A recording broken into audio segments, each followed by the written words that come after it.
Jestem takim właśnie ostatnim rocznikiem, który jeszcze wychodził gdzieś tam na dwór w czasie wolnym za dzieciaka. Nie siedzieliśmy raczej przed komputerami, tylko spędzaliśmy czas razem.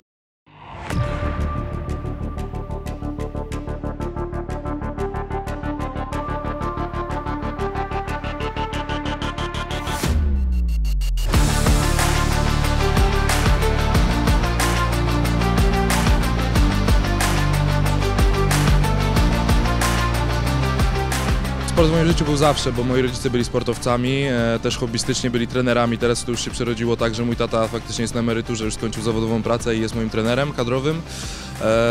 No ale byli kiedyś zawodnikami, zarówno moja mama, jak i mój tata, więc jakby sport był w moim życiu od zawsze.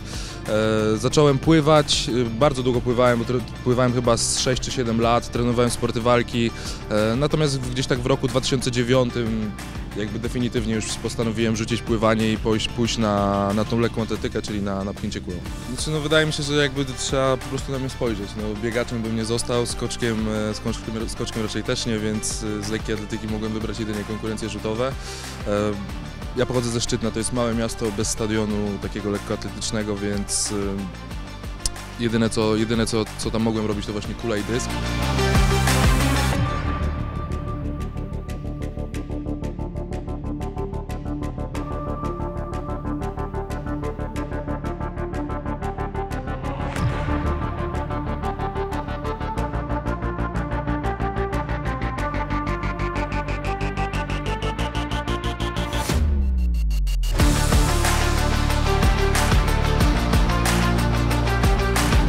Co do tego stereotypu, że lekkoatleci nie lubią piłkarzy, to wydaje mi się, że to nie jest do końca prawda.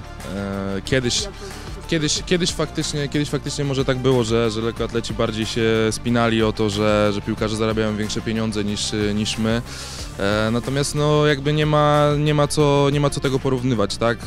Wiadomo, że żeby zarabiać pieniądze w lekkiej atletyce trzeba być bardzo dobrym, trzeba być wręcz wybitnym, a w piłce nożnej może niekoniecznie, bo podejrzewam, że nasze zarobki są porównywalne do piłkarzy z ekstraklasy, to poziomem sportowym no, to nie da się tego porównać. Natomiast no, jakby myślę, że nikt nie ma do tego pretensji, bo to kiedyś ktoś mi to wytłumaczył na takim przykładzie, że to jest tak jakby się spinać do jakiegoś najlepszego skrzypka na świecie, czy najlepszego pianisty, że on zarabia mniejsze pieniądze niż Justin Bieber czy Rihanna, tak? No ale wiadomo, że Justina Biebera czy Rihanna zna dużo więcej ludzi niż takiego, powiedzmy, najlepszego skrzypka na świecie, tak? Faktem jest tak, że często ludzie starają się jakoś zaprzyjaźnić z tym sprzętem, ale wydaje mi się, że to po prostu wynika z tego, że gdzieś tam się gubią w technice i po prostu gdzieś tam ten sport nie wychodzi i już próbują wszystkiego. Natomiast ze mną na razie jest okej. Żadnych przesądów, żadnych przed zawodami, nic, ale ja pamiętam trenera. Co, mam taki... Cofać autobus, jak drużyna wyjechała.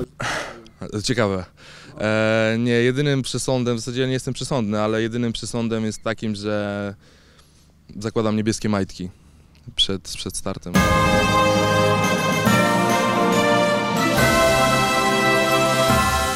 Ale to chyba jedyne.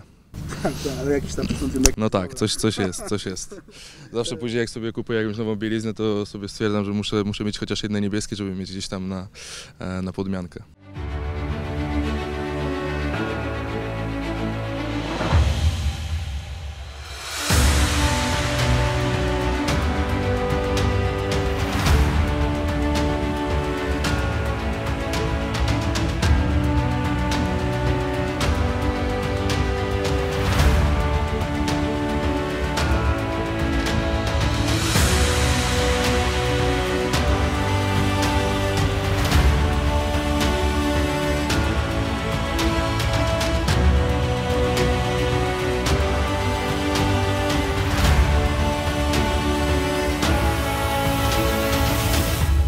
Z tym zakładem jest tak, że wymyśliliśmy sobie taki zakład, wymyśliłem to z Tomem Walshem i z Ryanem Whitingiem podczas pobytu w Nowej Zelandii,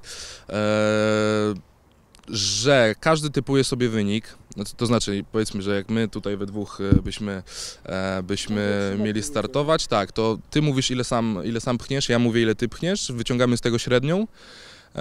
Tylko że zazwyczaj więcej osób bierze po prostu udział w tym zakładzie.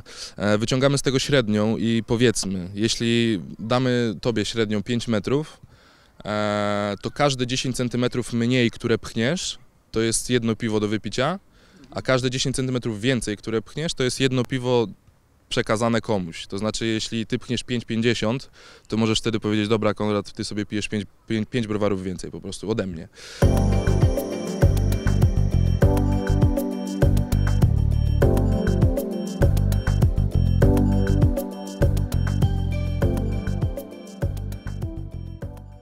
I Kula uczy cierpliwość, dasz cierpliwości w życiu? Oj tak, zdecydowanie. Zdecydowanie ja nie jestem zbyt cierpliwym człowiekiem, natomiast uczę się tego cały czas, ale faktycznie jest czasami jest bardzo ciężko i czasami to nawet podchodzi pod takie stwierdzenia, że po co ja to robię, bo naprawdę te odległości są na treningach no, bardzo, bardzo bliskie i choćbyś chciał, cokolwiek byś nie zrobił, to ta kula nie leci. To jest na pewno demotywujące, natomiast no, tak jak mówię, trzeba to po prostu przeczekać, trzeba być cierpliwym, ciężko potrenować i po jakimś czasie to samo przychodzi.